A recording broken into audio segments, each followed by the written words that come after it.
저 며느리 좀 이상하지 않아? 왜 뭐가? 장부를 한번 보면 통째로 외운대.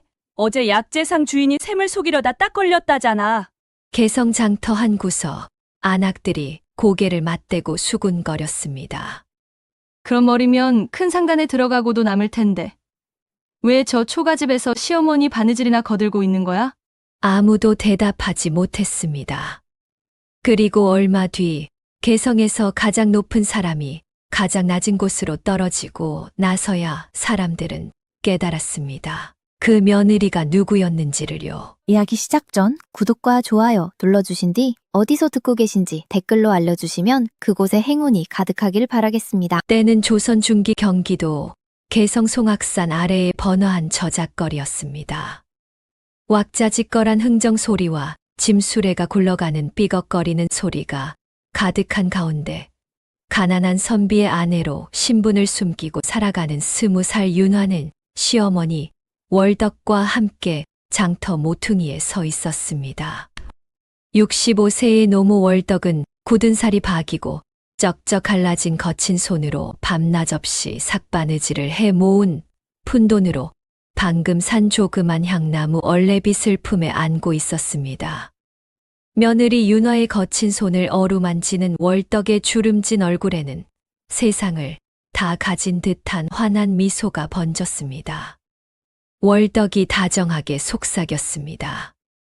우리 아가, 이 빗으로 고운 머리를 빗으면 얼마나 더 어여쁠고 그녀의 목소리에는 깊은 애정이 묻어났습니다. 하지만 그 소박하고 따뜻한 행복은 순식간에 산산조각이 나고 맙니다. 우르르 땅을 울리는 둔탁한 발소리와 함께 개성 최고의 유지이자 대행수인 백경환의 화려한 가마가 장터 한가운데를 거칠게 가르며 들이닥친 것입니다. 앞잡이들이 귀를 찢는 고함을 질렀습니다. 비켜라 비켜 대행수 어르신 행차시다. 앞잡이들의 억센 손길이 사람들을 이리저리 짐짝처럼 밀쳐내며 길을 텄으며 그 혼란 속에서 가마꾼들의 거친 어깨에 어이없이 휭겨나간 월덕이 철퍼덕 소리를 내며 시커먼 진흙 바닥으로 고꾸라지고 말았습니다. 그 충격으로 흙탕물이 사방으로 튀어올랐고 하필이면 가마창을 열고 밖을 거드름 피우며 보던 백경환의 최고급 비단옷 소매를 시커멓게 더럽히고 말았습니다. 이 가마 문이 신경질적으로 열리는 소리가 나더니 백경환이 호랑이처럼 눈을 부릅뜨고 밖으로 나섰습니다. 백경환이 녹이 띤 목소리로 소리쳤습니다. 감히 천한 것들이 내 앞길을 막느냐. 내 옷값이 내년들 목숨값보다 비싸거늘. 말이 채 끝나기도 전에 짝 하는 날카로운 마찰음이 저작거리를 갈랐습니다. 백경환의 두툼한 손이 자비 없이 월덕의 뺨을 후려친 것입니다. 월덕은 억눌린 비명을 지르며 풀바닥에 다시 나뒹굴었고 그녀가 가슴에 목숨처럼 소중히 품고 있던 향나무 얼레빗이 툭 소리를 내며 차가운 바닥에 덩그러니 떨어졌습니다. 백경환은 바닥에 떨어진 얼레빗을 보며 비릿한 코웃음을 치더니 두꺼운 가죽신을 신은 발을 높이 들어 올렸습니다.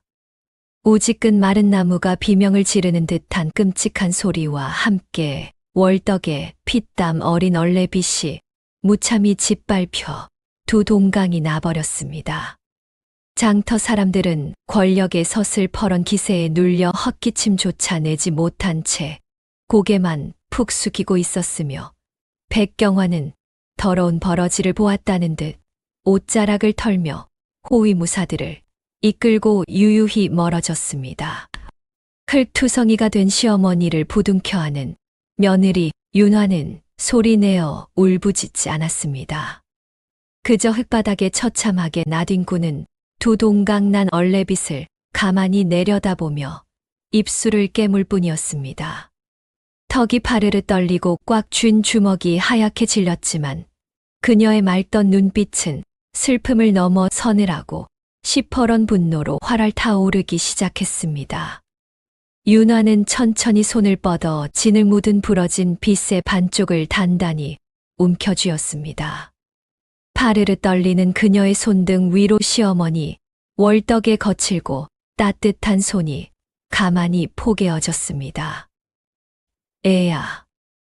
적적 갈라진 목소리가 귓가를 스치자 윤화는 흠칫 놀라 고개를 들었으며 월덕은 흙먼지가 뒤집어 씌워진 채 퉁퉁 부어오른 자신의 뺨을 감싸 쥐고서 오히려 며느리를 걱정하며 애써 옅은 미소를 지어 보였습니다. 나는 괜찮다. 그깟 나무빗이야. 내일 장터에 나가서 푼돈 쥐어주고 다시 사면 되지 않느냐. 고운 얼굴 상할라. 제발 울지 마라 내 새끼. 툭툭 월덕의 거친 손가락이 윤화의 눈가를 훔쳐주는 순간 그 다정하고도 따뜻한 음성에 윤화의 가슴 속에서는 이내 걷잡을 수 없는 거대한 폭풍이 몰아치기 시작했습니다. 사실 그녀는 한양도성을 쥐락펴락하는 당대 최고 권력자인 영의정 대감의 애지중지하는 친손녀였습니다. 한 번 본 상단의 장부는 토시 하나 틀리지 않고 통째로 외워버리며 코끝을 스치는 바람의 냄새와 방향만으로 백길의 물살을 정확히 예측해내는 조선 팔도에 둘도 없는 천재였지요. 썩어 빠진 권력자들의 추악한 암투와 끝 모르는 탐욕에 깊은 환멸을 느껴 모든 부귀영화를 미련 없이 내던지고 촌부의 팍팍한 삶을 택했건만 오늘 장터에서 마주한 백경환의 오만방자함이 그녀가 가슴 깊은 곳에 꽁꽁 묻어두었던 날카로운 발톱을 기어이 강제로 꺼내 들게 만든 것입니다. 지익 소리를 내며 윤화는 입고 있던 낡은 무명 치마폭을 길게 찢어내어 시어머니의 멍든 뺨을 조심스레 감싸주었으며 겉으로는 평온한 척 흙 묻은 무릎을 털어내었지만 속으로는 백경환이라는 사내를 뼈대조차 남지 않도록 철저히 짓밟아 버리겠다고 시퍼렇게 다짐하고 있었습니다. 절뚝이는 시어머니를 부축하여 허름한 초가집으로 돌아온 윤화는 거적대기가 깔린 방 안에 누워 앓는 소리를 내며 잠든 시어머니의 멍든 얼굴을 오랫동안 쓰다듬고는 조용히 방문을 닫고 나섰습니다. 끼익 하고 낡은 문풍지가 우는 소리가 어둠 속으로 흩어지자 그녀는 품속 깊은 곳에 고이 품어두었던 두 동강난 향나무 얼레빗을 꺼내어 가물거리는 호롱불빛 아래에 이리저리 비추어 보았습니다. 슥슥 거칠게 갈라진 나무 빗의 단면을 손가락 끝으로 천천히 어루만지며 그녀의 머릿속에서는 이미 수백 수천 가닥의 거미줄이 무서운 속도로 엮여 나가기 시작했습니다. 한낱 포도청에 고발하여 관아의 힘으로 굴복시키는 얄팍한 복수가 아니라 그 잘난 백경환이 제 목숨보다 소중하게 여기는 돈줄과 상권을 깡그리 말려 죽여 스스로 피눈물을 쏟게 만들 치밀한 계획이 세워지고 있었던 것입니다. 벌레 우는 소리조차 숨을 죽인 칠흑같이 어두운 깊은 밤 뚜벅뚜벅 마당을 가로질러 발걸음을 옮긴 윤화는 흙먼지가 뽀얗게 내려앉은 헛간 창고 구석으로 향했습니다. 삐걱거리는 문을 열고 들어가 거미줄이 쳐진 낡은 서안 앞에 무릎을 꿇고 앉은 그녀는 지난 10년 세월 동안 단 한 번도 쥐지 않았던 붓을 집어들고는 벼루에 먹을 듬뿍 묻혔습니다. 뚝뚝 짙은 묵향을 풍기는 까만 먹물이 붓끝에서 바닥으로 떨어지는 찰나 호롱불에 반사된 윤화의 서늘한 눈동자가 날카롭게 번뜩였고 그녀의 손목은 한치의 망설임도 없이 새하얀 종이 위로 미끄러지며 어둠을 가르듯 거침없이 첫 글자를 벼락치듯 써 내려갔습니다. 사각 사사각 붓끝이 한지 위를 스치는 날카로운 소리만이 고요한 헛간을 채웠습니다.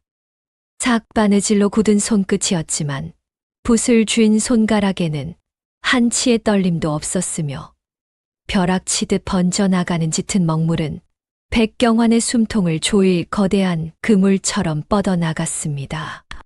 희미한 호롱불 아래 꼿꼿하게 앉은 여인은 며칠 전 장터에서 푼돈을 아끼려 굽신거리고 알아누운 시어머니의 밭은 기침 소리에 노심초사하던 억척스러운 아낙네 윤화가 아니었습니다.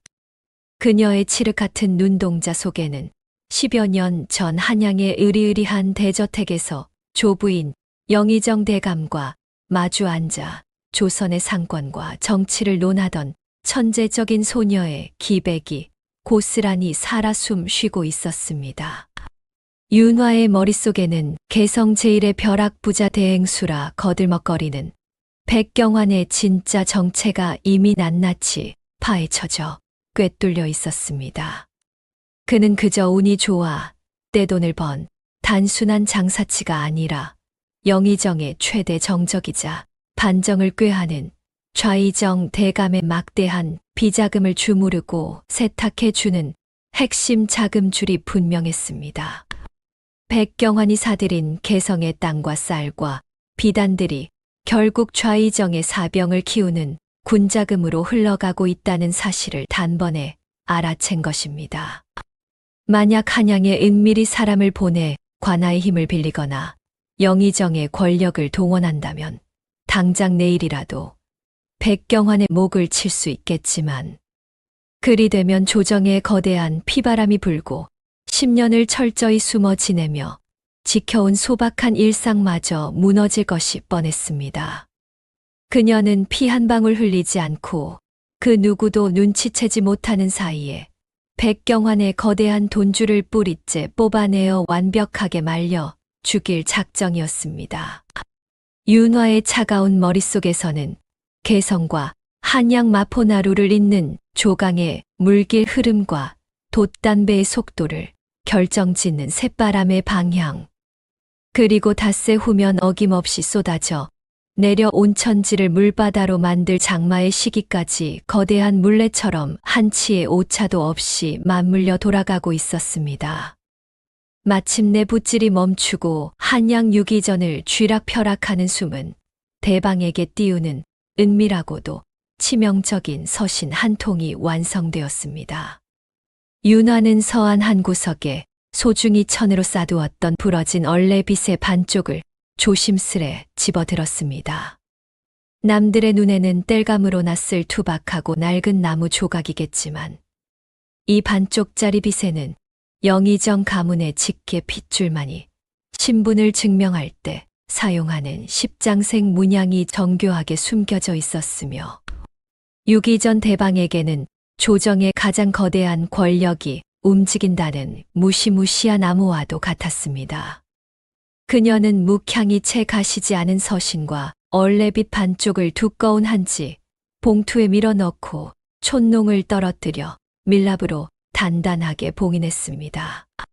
꽃기오 멀리서 여명을 알리는 첫 달개 날카로운 울음소리가 짙게 깔린 새벽 공기를 가르며 길게 울려 퍼졌습니다. 밤새 타오르던 호롱불을 불어 끈 윤화는 낡고 해진 쓰개 치마를 푹 눌러쓰고는 미련 없이 헛간 문을 나섰습니다. 차가운 새벽 안개가 자욱하게 깔려 한치 앞도 보이지 않는 마당을 지나 살인문을 나선 그녀의 발걸음은 인적이 뚝 끊겨 쥐죽은 듯 고요한 개성 장터의 후미진 골목을 향해 거침없이 나아가고 있었습니다. 젖은 흙바닥을 밟는 일정한 발소리만이 그녀의 굳은 결의를 대변하고 있었습니다. 어스름한 잿빛 안개 속을 유령처럼 미끄러지듯 걸어간 윤화가 마침내 걸음을 멈춘 곳은 장터 가장 깊숙한 구석에 자리 잡은 허름하고 비밀스러운 객주 앞이었습니다. 간판조차 제대로 걸려있지 않은 음산한 문 앞에서 주위를 한번 날카롭게 둘러본 그녀는 쓰개치마, 자락 아래로 굳은 살이 박인 하얀 손을 꺼내어 굳게 닫힌 낡은 참나무 문을 두드리기 시작했습니다. 두 번을 짧고 명확하게 두드리고 손톱을 세워 나무결을 따라 한 번 길게 긁어내리는 특유의 암호가 젖은 안개를 뚫고 적막한 새벽 골목에 기묘하고도 섬뜩하게 울려 퍼졌습니다. 문 너머로 미세한 발소리가 다가오자 윤화의 입가에는 서늘한 미소가 번졌고 백경환의 모든 것을 앗아갈 숨 막히는 지략의 덫이 마침내 그 거대한 입을 벌리기 시작했습니다. 삐이거. 기분 나쁜 마찰음을 내며 굳게 닫혀있던 낡은 참나무 문이 미세하게 틈을 벌렸습니다. 좁은 문틈 사이로 경계심 가득한 늙은 객주 주인의 눈동자가 나타나 쓰개 치마를 깊게 눌러쓴 윤화의 초라한 행색을 위아래로 훑어내렸으며 귀찮은 불청객을 쫓아내려는 듯 주인이 미간을 찌푸리며 입을 열려던 찰나였습니다.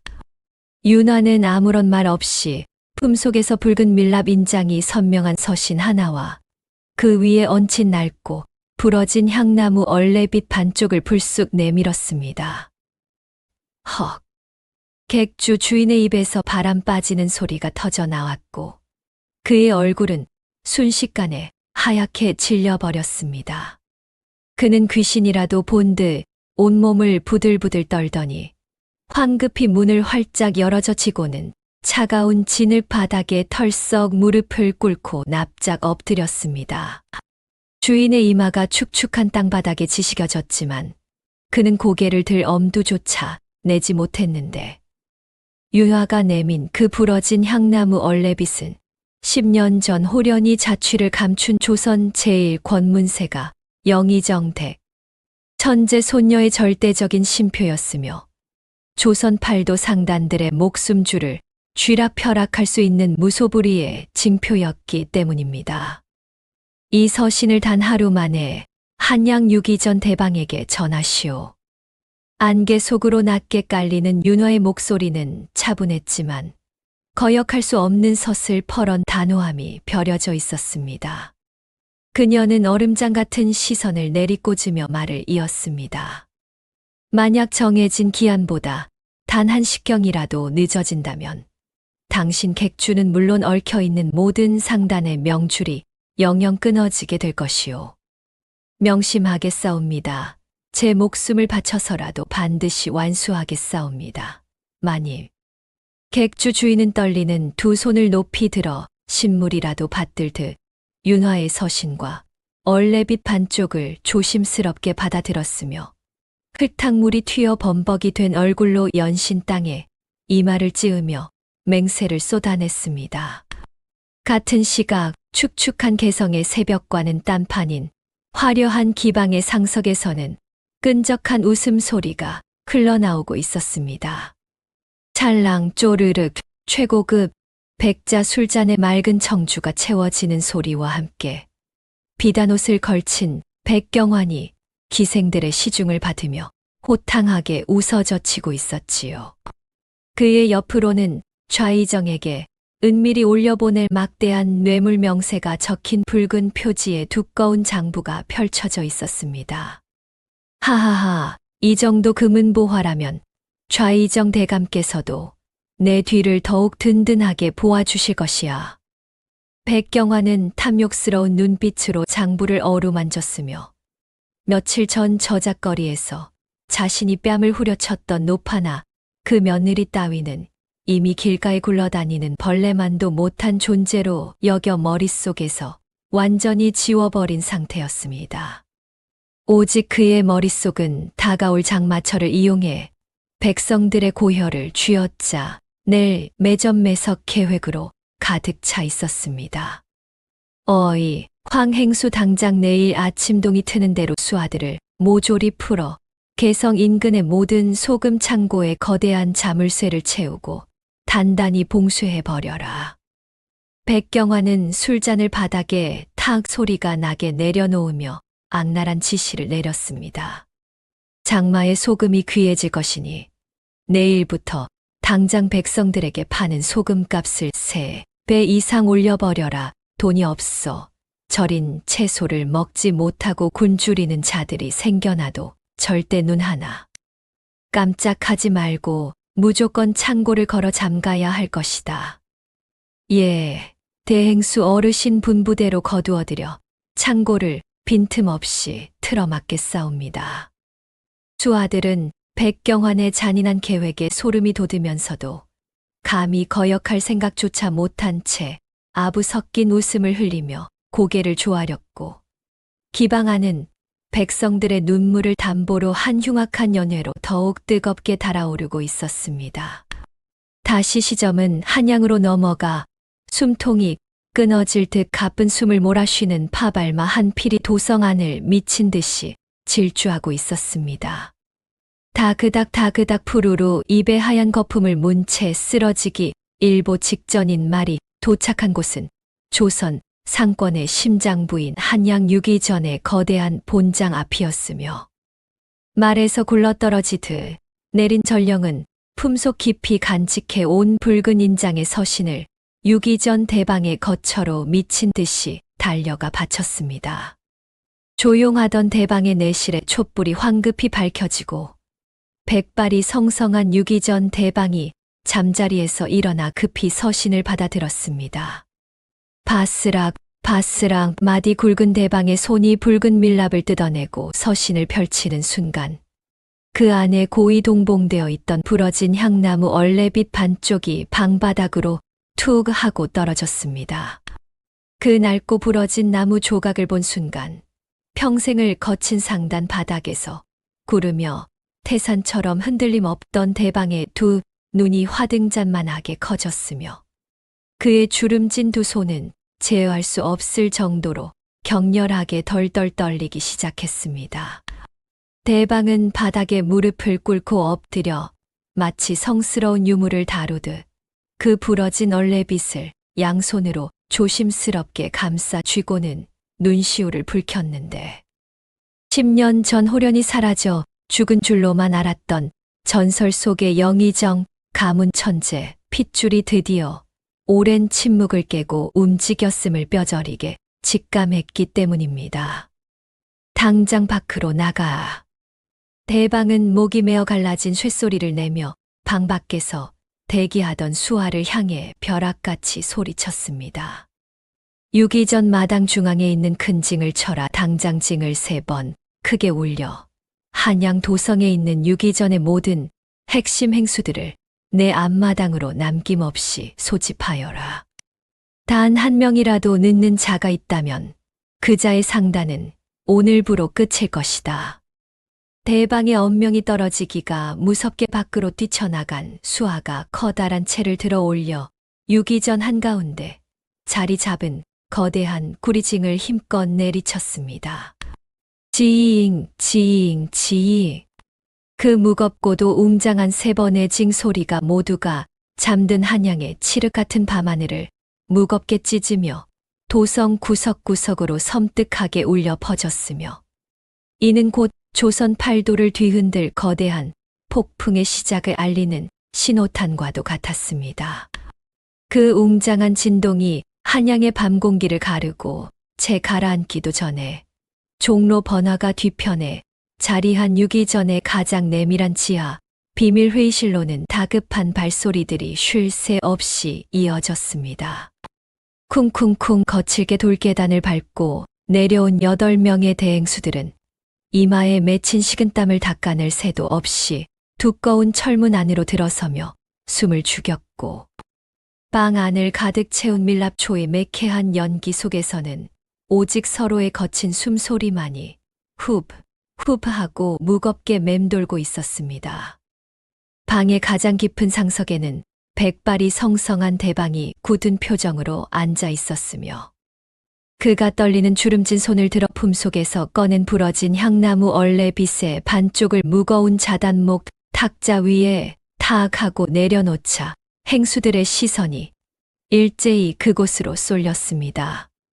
그 낡고 초라한 반쪽짜리 얼레빗에 새겨진 잊을 수 없는 문양을 확인한 순간 8명의 대행수들은 마치 벼락이라도 맞은 듯 일제히 헉하는 헛숨을 들이켜며 경악을 금치 못하고 자리에서 벌떡 일어났습니다.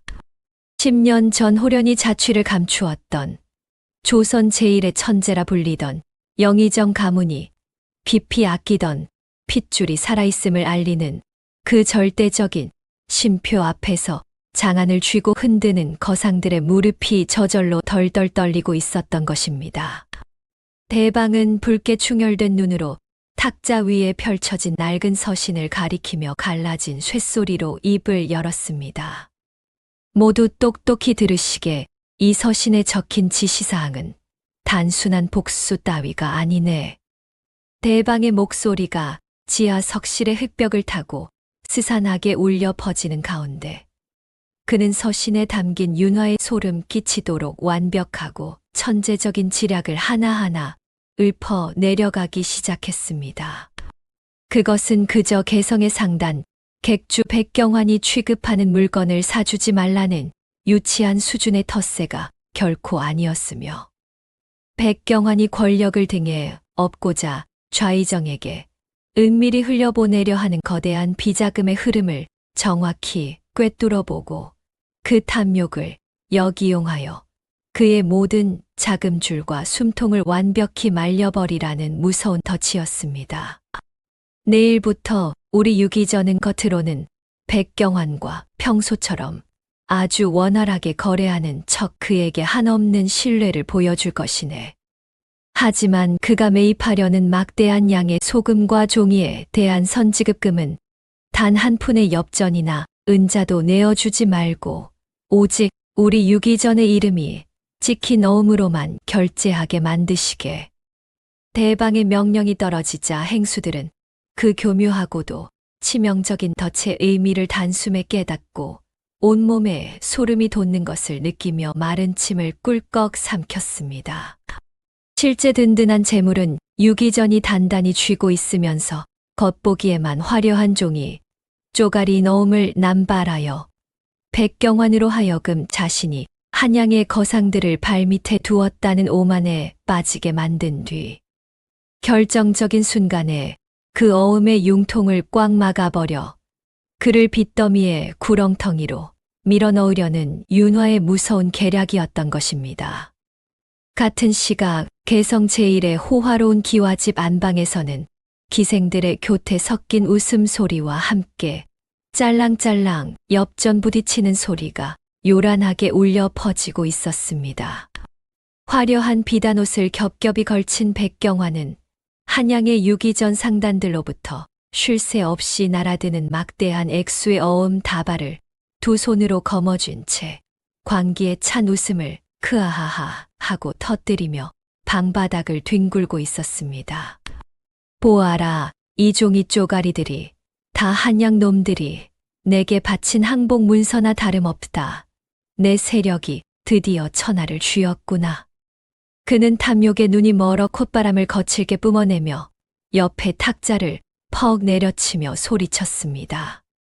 당장 내 전 재산을 남김없이 털어오고 그것도 모자라면 이자율이 10배가 넘는 살인적인 사채라도 좋으니 개성의 모든 돈을 박박 긁어 모아라. 좌의정 대감께 바칠 10만 양의 은덩이를 마련하기 위해 내일 해가 뜨기 전까지 조선 팔도의 모든 소금과 종이를 싹쓸이하여 창고에 쟁여두어야 한단 말이다.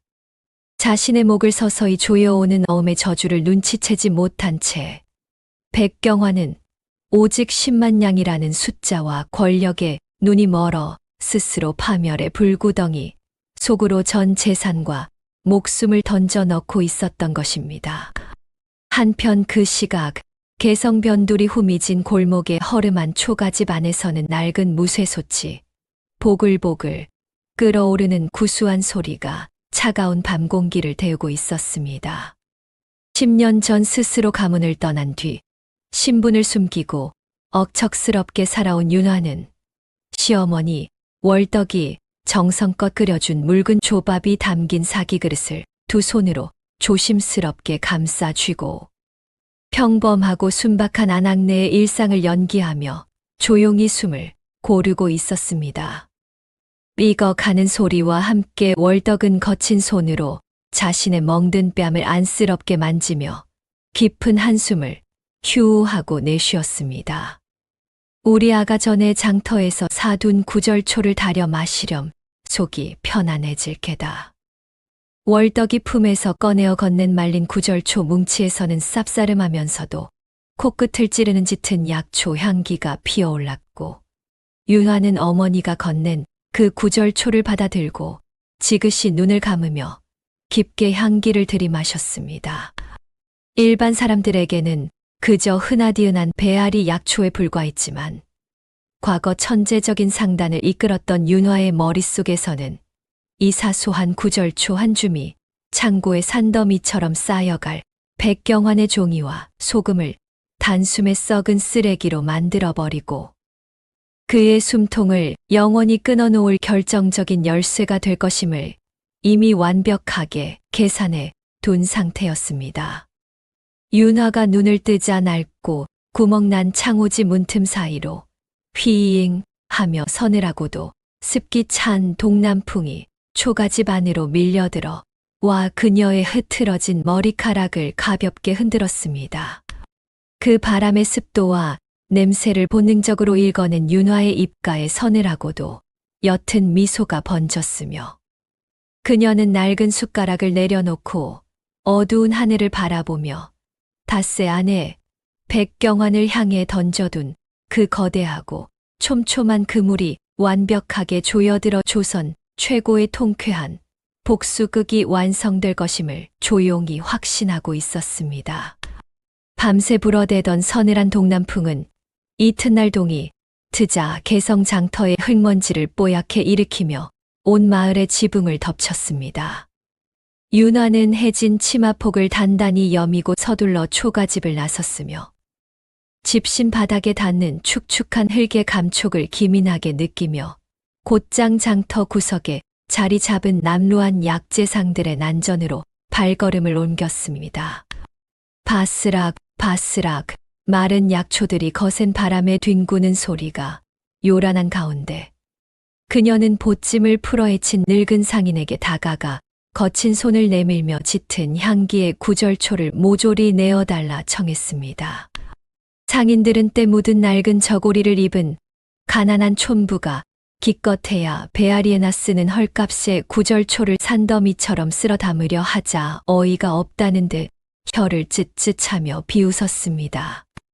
옆에서 감초뿌리를 다듬던 뚱뚱한 약재상이 콧방귀를 뀌며 소리쳤습니다. 아이고, 아주머니 그깟 잡초 뭉치를 사서 소 여물이라도 쏠 작정이요? 돈도 한 푼 없어 보이는 주제에 어딜 와서 장난질이라.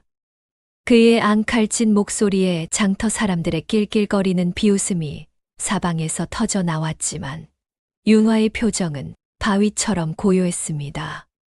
그녀는 뼛속까지 스며드는 이 끈적한 바람이 불과 이틀 후면 개성과 한양 일대에 거대한 장마를 몰고 올 것이라는 사실을 꿰뚫어 보고 있었으며, 습기에 쥐약인 종이를 수만 권이나 쌓아둔 창고에는 반드시 바싹 마른 구절초를 태워 그 독한 연기로 곰팡이를 막아내야만 한다는 상단의 오랜 비기를 명확하게 알고 있었습니다. 윤화는 품속 깊은 곳에서 은전다 돈을 꺼내어 갑판대 위에 짤랑 소리가 나도록 묵직하게 내려놓았습니다. 번쩍이는 은전을 보자마자 눈이 휘둥그레진 상인들이 허겁지겁 구절초 무더기를 묶어 내어주자 그녀는 서늘한 미소를 지으며 무거운 보찜을 짊어지고 인적이 드문 객주 뒷골목으로 조용히 스며들었습니다. 그날 밤 칠 같은 어둠이 깔린 개성 객주 뒷마당에는 상단히 몰락한 후 숨어 지내던 옛 행수들이 은밀한 서찰을 받고 쥐도 새도 모르게 모여들었습니다. 사각사각 조심스러운 집신 소리만이 정막을 깨는 가운데 윤화는 그들을 향해 조선 팔도 장터에 풀린 모든 구절초를 단 한 줌도 남기지 말고 사들여 깊은 산속 빈 창고에 숨기라는 엄명을 내렸습니다. 지시가 떨어지기가 무섭게 삿갓을 눌러쓴 행수들은 묵묵히 고개를 끄덕이고는 어둠 속으로 빠르게 흩어졌고, 이틀 밤낮 동안 전라도 나주 곰탕거리부터 함경도 끝자락까지 방방곡곡의 구절초는 누군가의 거대한 자본에 의해 흔적도 없이 자취를 감추고 말았습니다. 이틀 뒤 윤화의 무서운 예측대로 하늘은 시커먼 먹구름이 짙게 깔리기 시작했고 우르릉 쾅쾅 벼락 소리와 함께 굵은 빗방울이 미친 듯이 쏟아지자 백경환의 상단 본장에는 비상이 걸렸습니다. 전 재산을 긁어모아 수십 개의 거대한 창고에 꽉꽉 채워둔 최고급 한지들이 바닥에서부터 스멀스멀 기어 올라오는 지독한 습기를 머금고 순식간에 누런 곰팡이, 꽃을 피울 기미를 보이기 시작한 것입니다. 빗물이 거칠게 들이치는 창고 문턱에 선 백경환은 축축하게 늘어진 종이 다발을 만져보고는 단숨에 사색이 되어 온몸을 부들부들 떨었으며 당장 횃불을 든 부하들을 향해 목에 핏대를 세우며 악의 바친 고함을 질렀습니다. 이 무식한 놈들아 당장 장터로 뛰어나가 구절초를 싹쓸이해 오거라 창고마다 연기를 피우지 않으면 이 아까운 종이들이 다 썩어 문드러질 것이야. 그의 불호령에 호위무사와 일꾼들이 빗속을 뚫고 헐레벌떡 뛰어나갔지만 반나절 만에 흙탕물을 뒤집어 쓰고 돌아온 부하의 대답은 절망적이었습니다. 대행수 어른, 큰일 났사옵니다. 개성은 물론이고 한양 장터까지 이 잡듯이 뒤졌사오나 구절초가 씨가 말랐사옵니다. 며칠 전 누군가 모조리 긁어갔다고 하옵니다. 그 끔찍한 보고를 듣는 순간 백경환의 얼굴은 검게 죽어갔고 이성을 잃은 듯 괴성을 지르며 최고급 벼루를 집어 바닥에 내동댕이 치자 쨍그랑하는 날카로운 파여름과 함께 시커먼 먹물이 사방으로 튀어 올랐습니다. 이대로 종이가 썩어버린다면 좌의정에게 바칠 뇌물은커녕 명나라 상인들의 빚더미에 깔려 목숨마저 위태로운 판국이었습니다. 이를 너무 세게 악물어 입술이 하얗게 질린 백경환은 부하를 거칠게 밀치고는 온 인맥을 동원해 구절초의 행방을 찾으라 발악했습니다. 피말리는 수소문 끝에 마침내 개성 변두리 인적이 끊긴 낡은 빈 창고의 산더미 같은 구절초가 은밀히 보관되어 있다는 소문을 듣게 되었습니다. 눈이 뒤집혀 숨을 헐떡이던 그는 빗물이 줄줄 흐르는 비단 도포 자락을 신경 쓸 겨를도 없이 수십 명의 살벌한 호위무사들을 이끌고 진흙탕을 뚫고 미친 듯이 달려갔으며 거친 숨을 몰아쉬며 창고 마당에 들어선 백경환이 끓어오르는 분노를 이기지 못하고 굳게 닫힌 거대한 나무 문짝을 향해 거친 발길질을 날려 쾅 하는 천둥 같은 굉음과 함께 안으로 뛰어들어갔습니다. 윤화가 닷새간 쳐놓은 치밀한 함정의 문이 마침내 열리는 순간이었습니다. 우당탕 소리와 함께 부서진 낡은 나무 문짝이 질척이는 흙바닥에 처박히며 사방으로 거친 나무 파편이 튀어 올랐고 오랫동안 갇혀있던 매캐한 곰팡내와 흙먼지가 확 피어올랐습니다. 어두컴컴한 창고 안으로 거친 숨을 몰아쉬며 성큼성큼 들어선 백경환의 충혈된 두 눈동자가 탐욕으로 번들거리며 어둠 속을 헤집었으며 이내 그의 얼굴이 일그러지며 환희에 찬 미소가 치솟아 올랐습니다. 창고 안쪽 깊숙한 곳에서 퀴퀴한 먼지 냄새를 뚫고 짙게 풍겨오는 알싸하고 달큰한 약초 냄새가 코를 찔렀고 낡고 헐어빠진 거적대기 아래로 산맥처럼 수북하게 쌓인 구절초 무더기가 마침내 그 압도적인 자태를 드러냈습니다. 찾았다. 드디어 찾아냈어. 이놈들이 감히 내 눈을 속이려 들어. 미친 듯이 폭소를 터뜨린 백경환은 진흙탕을 뒹굴어 엉망이 된 비단 도포 자락 따위는 아랑곳하지 않은 채 뒤따라 들어온 수하들을 향해 거칠게 삿대질을 해대며 고래고래 소리를 질렀습니다. 뭘 멍청이 서서 구경만 하는 게야. 당장 밖으로 나가 수레를 끌고 와 저 귀한 것들을 모조리 실어 담거라. 그의 서슬퍼런 불호령에 혼비백산한 왈패들이 와락 달려들며 거적대기를 거칠게 걷어내려던 찰나. 창고 가장 깊숙한 그늘진 어둠 속에서 스르륵 하는 옷깃 스치는 소리가 고요히 울려 퍼지더니 낡고 색이 바랜 쓰개치마를 이마까지 푹 눌러 쓴 한 여인이 유령처럼 단호한 발걸음으로 걸어 나왔습니다. 그녀는 바로 닷새 전 개성 저작거리에서 백경환에게 모욕당하고 쓰러졌던 늙고 병든 노파의 며느리 윤화였으나 평생을 오만방자함과 탐욕에 찌들어 살아온 백경환의 흐려진 눈에 그저 길바닥의 돌멩이만도 못한 여인네의 모습이 제대로 들어올 이 만무했습니다. 멈칫하는 수하들을 거칠게 밀쳐내며 앞으로 나선 백경환은 콧방귀를 흥하고 뀌며 뱀 같은 비웃음을 흘리더니 품속을 뒤져 육중하게 번쩍이는 금화 인양을 꺼내어 바닥을 향해 곤줄인 개에게 적선을 하듯 툭 던졌고 차가운 흙바닥에 부딪힌 금화가 쨍그랑하는 날카로운 마찰음을 내며 윤화의 해진 집신 코앞까지 굴러갔습니다. 어디서 굴러먹던 천 것인지는 모르겠으나 내년이 운 좋게도 이 귀한 구절초들을 모아둔 모양이구나. 이 금화. 인양이면 너같이 하루 벌어 하루 먹고 사는 천것에게는 평생을 가도 만져보지도 못할 넘치는 돈이니 더 이상 내 심기를 거스르지 말고 당장 떨어져라. 바닥에 나뒹구는 누런 금화를 요동침 없는 서늘한 눈빛으로 가만히 내려다보던 윤화는 미동조차 하지 않은 채 등골을 오싹하게 만드는 얼음장같이 차가운 목소리로 천천히 입을 열었습니다. 이 구절초는 절대 팔지 않습니다.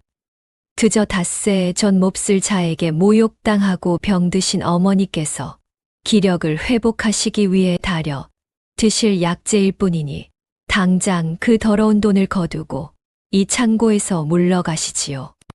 그 당돌한 대답에 백경환의 얼굴이 파르르 떨리며 흉악하게 일그러졌고 눈알이 튀어나올 듯 핏대를 세운 그는 괴성을 내질렀습니다.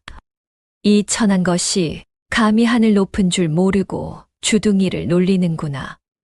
분노의 이성을 잃은 그가 허리춤에 환도 자루를 움켜쥐며 당장이라도 위해를 가할 듯 쿵쿵거리며 흙바닥을 지식이고 한 발짝 다가서는 절체절명의 순간이었습니다.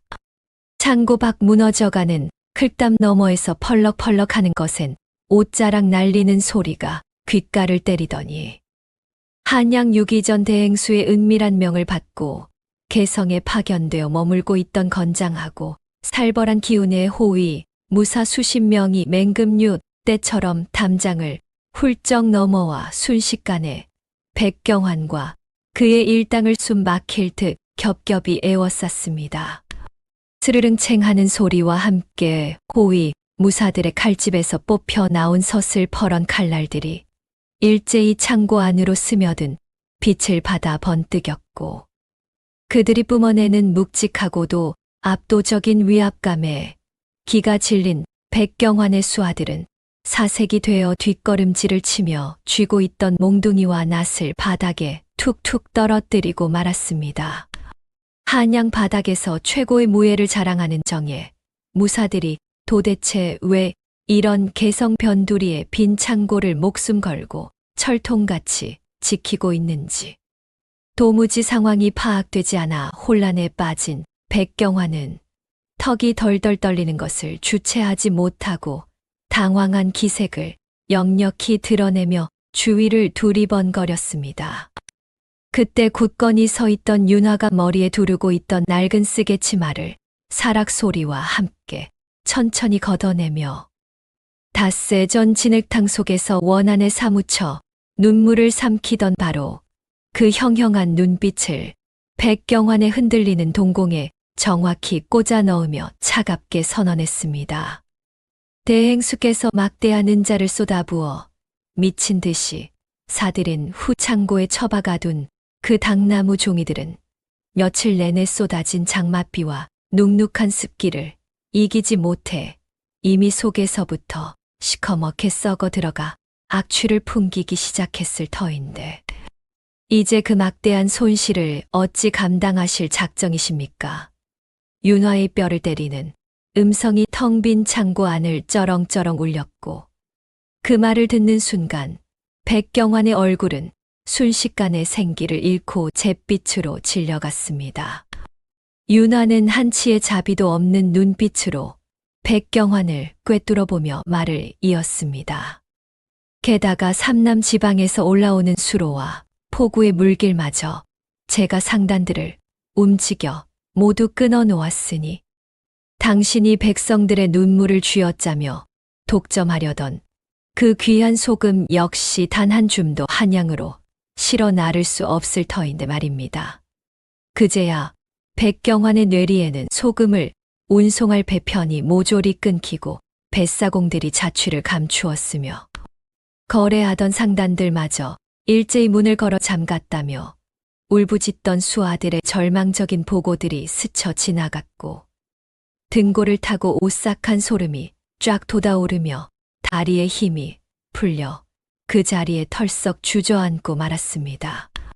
천하를 호령하며 돈으로 사람의 목숨마저 쥐락펴락하던 백경환 자신이 길가에 굴러다니는 벌레만도 못하게 여기며 무참히 모욕했던 그 힘없고 가엾은 노파의 며느리가 치밀하게 파놓은 거대한 덫에 머리끝까지 빠져버렸다는 끔찍한 진실을 비로소 마주하게 된 것입니다. 공포와 절망에 휩싸여 덜덜 떠는 백경환을 향해 윤화가 가차없이 굳은 표정으로 손가락을 튕겨 딱 하는 날카로운 소리를 내자 어둠 속에서 명을 기다리던 호위, 무사들이 일제히 준비해둔 횃불에 부싯돌로 불을 붙여 산더미 같은 구절초 무더기를 향해 한치의 미련도 없이 내던졌습니다.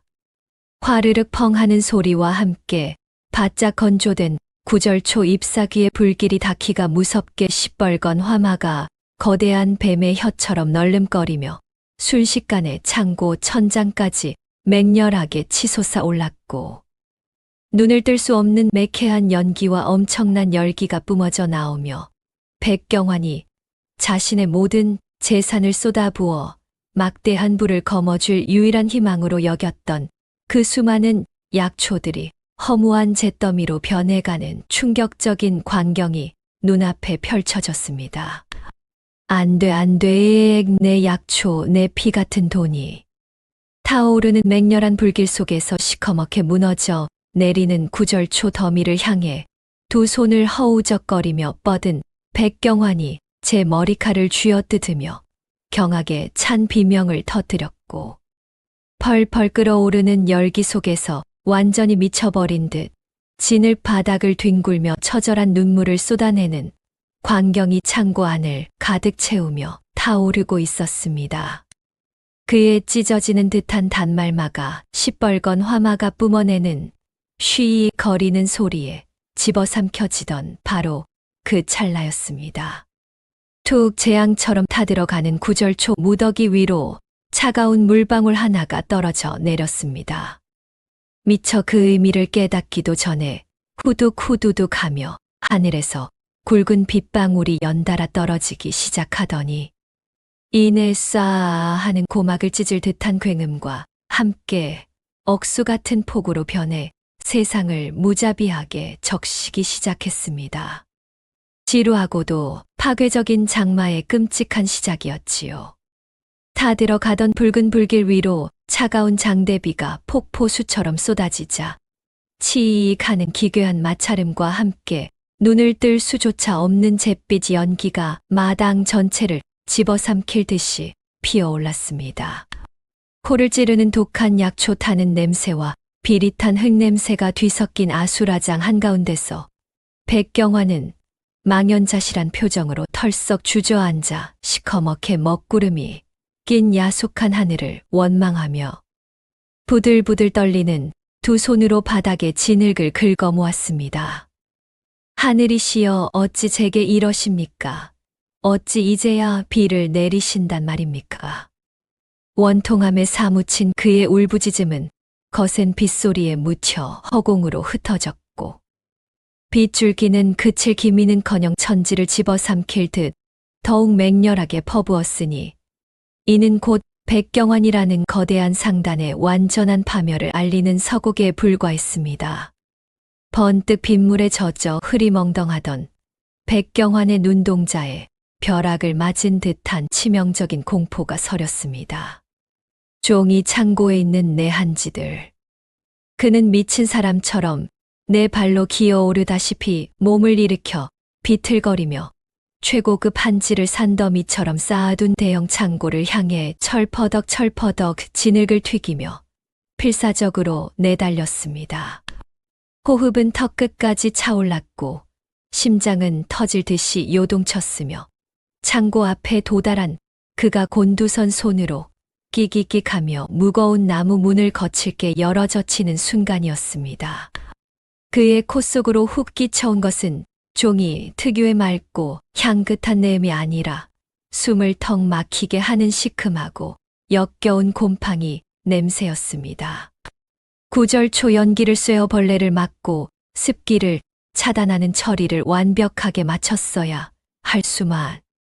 장의 최고급 한지들은 며칠간 이어진 덥고 습한 공기와 오늘 쏟아진 갑작스러운 폭우의 습기를 고스란히 빨아들인 채 온통 흉측한 푸른 곰팡이가 피어오르고 있었습니다. 뽀얗던 종이 표면은 이미 썩어 문드러져 시커먼 얼룩으로 뒤덮였고 손을 대기만 해도 축축하게 짓무른 채 찢어져 내리며 완전히 쓸모없는 폐지로 변해가고 있었던 것입니다. 안 돼, 이것이 어떤 돈인데 좌의정대감께 바칠 내 목숨 줄이란 말이다. 백경환은 곰팡이가 쓸어 악취를 풍기는 종이 다발을 품에 와락 끌어안고 절규했으나 습기를 먹고 썩어버린 바스라진 종이 조각들은 그의 손가락 사이로 허무한 진흙처럼 흩어져 내릴 뿐이었습니다. 하지만 비극의 늪은 그의 목 끝까지 차오르고 있었습니다. 우르르 쾅쾅 하늘을 두 쪽으로 찢어 놓을 듯한 거대한 천둥 소리에 화들짝 놀라 밖을 내다본 백경환의 두 눈앞에 이번에는 넓은 야적장에 산더미처럼 쌓아두었던 소금 가마니들이 빗물에 속절없이 씻겨 내려가는 참혹한 광경이 펼쳐졌습니다. 장마통에 불어난 빗물이 급류를 이루며 볏짚 가마니를 뚫고 들어가자 금보다 귀하다던 그 새하얀 소금 결정들은 흔적도 없이 사르르 녹아내렸고 마당에 누런 진흙탕과 뒤섞여 마치 붉은 흙탕물을 만들며 도랑을 타고 콸콸 흘러가 버리고 있었습니다. 내 재산 내 소금, 으아. 허공을 향해 두 팔을 휘저으며 발악하던 백경환은 온몸이 흙탕물과 푸른 곰팡이로 범벅이 된 채 덜덜 떨리는 턱을 악물고는 마지막 남은 이성의 끈을 부여잡고 자신의 수하인 도행수를 급히 불러들였습니다. 그래, 아직 한양 유기 전에 발행해 둔 막대한 어음이 있다. 그것들을 당장 현통으로 회수하면 이 위기를 어찌어찌 넘길 수 있을 것이야.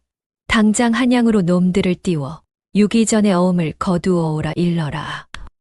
백경환은 벌겋게 달아오른 눈에 핏줄을 세우며 고래고래 소리를 질렀고 도행수는 황급히 말에 올라타 빗속을 뚫고 한양으로 내달렸습니다. 하지만 이 모든 참극과 때맞춤은 이미 윤화라는 여인이 짜놓은 서늘하고도 완벽한 덫의 한가운데 맺힌 이슬에 불과했습니다. 닷새 뒤 한양으로 달려갔던 도행수가 흙빛이 된 얼굴로 헐레벌떡 뛰어들어와 숨을 헐떡이며 백경환의 발 앞에 엎어졌습니다. 대행수 어른 큰일 났사옵니다. 유기전 상단들이 약속이나 한들 우리 상단에 어음 결제를 전면 거부하고 나섰사옵니다. 무어라 그럴 리가 없다. 내가 그간 그놈들 입에 쏟아부은 금덩이가 얼만데 어찌 내 어음을 거부한단 말이냐. 백경환이 으르렁거리며 도행수의 어깨를 거칠게 흔들었으나 바닥에 나뒹군 도행수의 입에서 나온 대답은 백경환의 심장을 얼어붙게 만들었습니다. 그뿐만이 아니옵니다. 한양의 객주며 여각들까지 모조리 우리 상단과의 모든 거래를 전면 중단하겠다 선언하였사옵니다. 대행수 어른의 어음을 그저 똥 닦는 휴지 조각 취급하며 면전에 내던져 버렸사옵니다. 윤화의 철저한 사전 공작과 자금 압박으로 인해 백경환의 신용은 이미 한양 상단들 사이에서 하루아침에 시궁창 바닥으로 추락해 버린 뒤였습니다. 어음이 결제되지 않는다는 소문은 발 없는 말이 되어 한양을 넘어 삼남 지방 전체를 순식간에 휩쓸었고 굶주린 승냥이 때처럼 그에게 막대한 자금을 빌려주었던 악랄한 고리대금업자들과 사채꾼들이 백경환의 저택으로 구름대처럼 몰려들기 시작했습니다. 쾅쾅쾅. 이놈 백경환아 당장 기어 나오지 못할까. 내 피 같은 돈을 당장 내놓아라. 내 놈이 어음으로 장난을 쳐 당장 빚을 갚지 않으면 이 집구석에 불을 질러 씨를 말려버리겠다. 거대한 소슬대문 밖에서 수십 명의 빚쟁이들이 토해내는 성난 고함 소리와 육중한 몽둥이로 대문을 두드려대는 굉음이 마치 벼락치는 천둥 소리처럼 진동하며 온 집안을 끔찍한 공포로 몰아넣었습니다. 하인들은 겁에 질려 뿔뿔이 흩어져 도망치기 바빴고 기와지붕 위로는 여전히 장대비가 무심하게 쏟아져 내리며 몰락해 가는 상단의 비명소리를 덮어버리고 있었습니다. 밖에서는 당장이라도 빗장을 부수고 들어올 듯한 아수라장의 기운이 팽배한 가운데 불도 켜지 않은 안채 깊숙한 방구석에 처박힌 백경환은 이빨이 딱딱 부딪힐 정도로 전신을 벌벌 떨고 있었습니다. 이대로 죽을 수는 없다. 내가 어찌 모은 재산인데, 남의 눈물을 짜내어 어찌 올라온 자리인데 이대로 무너질 수는 없다다. 그는 충혈된 눈을 번뜩이며 흙먼지가 엉겨붙은 손으로 벼루의 먹을 갈기 시작했습니다. 달그락달그락 극도의 공포와 긴장으로 덜덜 떨리는 손끝 때문에 붓대가 벼루 가장자리에 부딪히며 불안한 파열음을 내는 가운데 백경환은 자신의 목숨을 건질 유일한 살길이자 거대한 권력의 배후인 한양의 좌의정 대감에게 긴급히 구명을 요청하는 서신을 미친 듯이 휘갈겨 내려가기 시작했습니다. 살려주십시오. 대감마님, 소인을 한 번만 거두어 주시면 이 목숨이 다하는 날까지 충견이 되어 은혜를 뼛속 깊이 새기겠나이다. 붓끝이 종이를 찢을 듯 거칠게 움직이며 시퍼런 먹물이 빗물과 눈물에 흉하게 번져갔고 미친 듯이 서신을 작성한 백경환은 붉은 인장을 쾅 찍고는 문 밖에서 대기하던 신복에게 젖은 종이를 쥐어주며 울부짖었습니다. 반드시 무슨 일이 있어도 내일 아침 해가 뜨기 전에 한양 좌의정 대감마님 손에 이 서신이 들어가야 한다. 내 목숨이 달렸으니 어서 가거라. 밀봉된 서신은 어둠을 뚫고 달리는 파발마의 품에 안겨 즉시 한양으로 향했으며 다그닥 다그닥 촥촥 진흙탕을 박차고 나가는 말발굽 소리가 거센 빗소리를 가르며 밤새도록 이어졌습니다. 번개가 칠 때마다 말의 거친 숨소리와 기수의 채찍질 소리가 허공을 갈랐고 쉴 새 없이 달린 파발마는 날이 밝을 무렵 포구를 뚫고 마침내 한양 북촌에 자리한 좌의정 김대감의 으리으리한 대저택 소슬대문 앞에 다다랐습니다. 쾅쾅쾅쾅. 다급하게 대문을 두드리는 소리가 무거운 아침의 고요를 산산이 깨뜨렸고 빗물에 흠뻑 젖은 서신은 곧장 안채로 전달되어 따뜻한 온돌방에서 향긋한 잣을 띄운 쌍화차를 여유롭게 마시던 좌의정 김대감의 주름진 손에 쥐어졌습니다. 방 안에는 은은한 향 냄새가 퍼져 있었고 밖의 폭우와는 전혀 다른 평온한 세상이었으나 젖은 종이를 조심스레 펼쳐 읽어 내려가던 김대감의 미간이 무섭게 찌푸려지기 시작했습니다. 파직. 그가 이빨을 꽉 깨무는 소리가 방 안의 따뜻한 공기를 단숨에 서늘하게 얼어붙게 만들었으며 개성의 상권을 완벽히 장악하여 막대한 뇌물과 금은보화를 바치겠다던 백경환이 전 재산을 날리고 감당할 수 없는 빚더미에 앉은 것도 모자라 성난 상인들에게 둘러싸여 목숨마저 위태롭다는 비참하고도 불쾌한 내용이었기 때문입니다. 이런 멍청하고 쓸모없는 것이 감히 내 이름을 더럽히려 드는구나.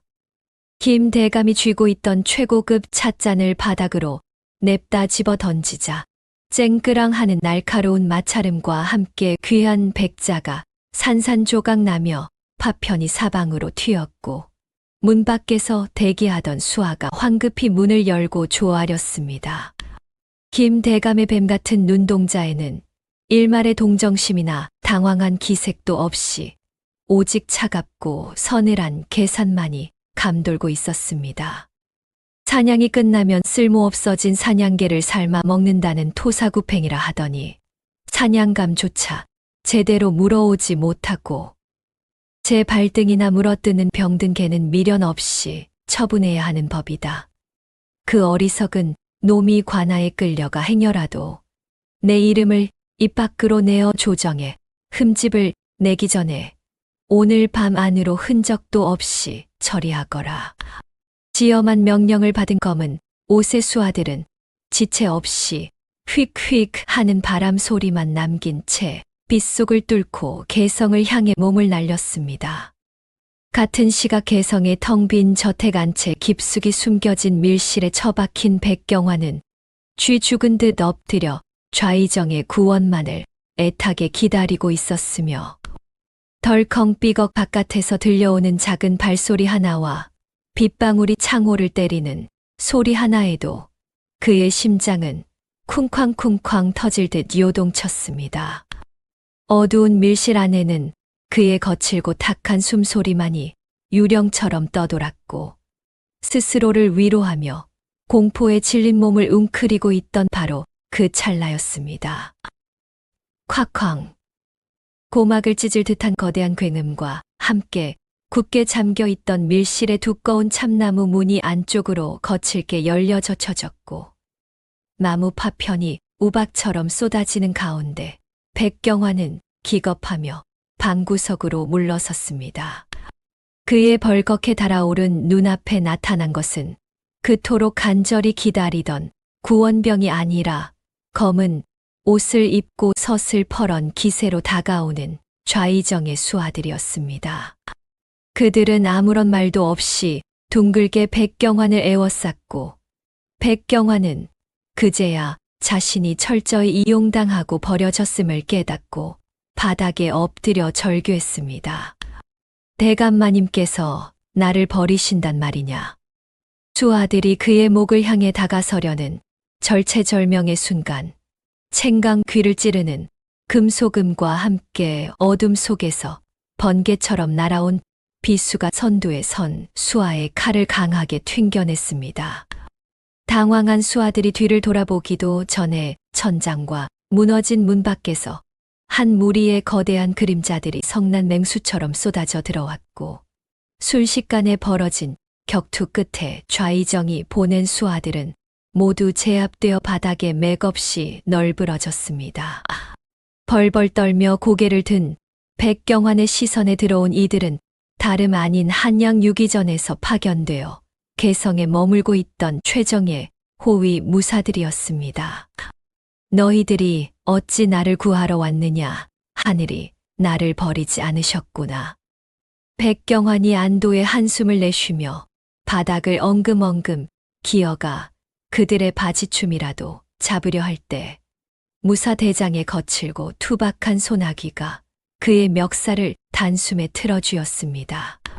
숨이 막힐 정도로 강한 악력이었으며 캑캑거리는 백경환을 향해 대장이 차가운 목소리로 입을 열었습니다. 착각하지 마라 이 버러지 같은 놈아. 우리는 너 따위를 구하러 온 것이 아니다. 내 놈이 여기서 좌의정의 개들에게 끝장나면 우리 유기전 상단에 진 그 막대한 수십만 양의 빚은 누가 갚는단 말이냐? 내 놈의 썩어 빠진 목숨은 이제 내 것이 아니며 그 어마어마한 빚을 갚기 전까지는 마음대로 죽을 권리조차 없는 것이다. 살아서 뼈 빠지게 일의 빚을 갚아야 할 것이다. 백경환이 발버둥치며 추하게 울부짖었지만 무사들은 그를 바닥으로 내팽개친 뒤 굵은 밧줄로 양손목을 단단히 올감했고 폭우가 쏟아져 진득한 진흙탕이 된 개성의 칠흑 같은 밤거리로 그를 끌고 가기 시작했습니다. 철퍼덕 쏴 온몸이 진흙 범벅이 되어가는 가운데에도 무사들은 자비 없이 걸음을 재촉했습니다. 그들이 향한 곳은 죗값을 치를 관아가 아니라 비바람을 뚫고 한참을 끌려간 끝에 도착한 개성 변두리 으슥한 곳에 자리한 어느 허름하고 낡은 객주 앞이었습니다.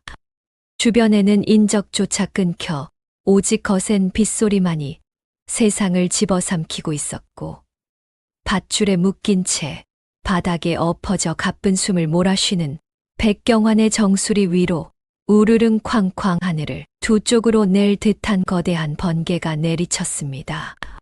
어두운 골목을 대낮처럼 하얗게 밝히는 찰나의 순간 헐떡이는 백경환의 비참한 몰골 위로 굳게 닫혀있던 객주의 육중한 나무문이 끼익 하는 뼈를 깎는 듯한 기괴한 마찰음을 내며 서서히 열리기 시작했고 폭우를 뚫고 묵직하게 열리는 그 어두운 문틈 너머로 모든 것을 계획하고 조용히 기다리던 윤화의 서늘한 그림자가 언뜻 드리워지고 있었습니다. 거구의 사내들은 백경환을 틀어쥐고는 거칠게 방바닥으로 내동댕이 쳤습니다.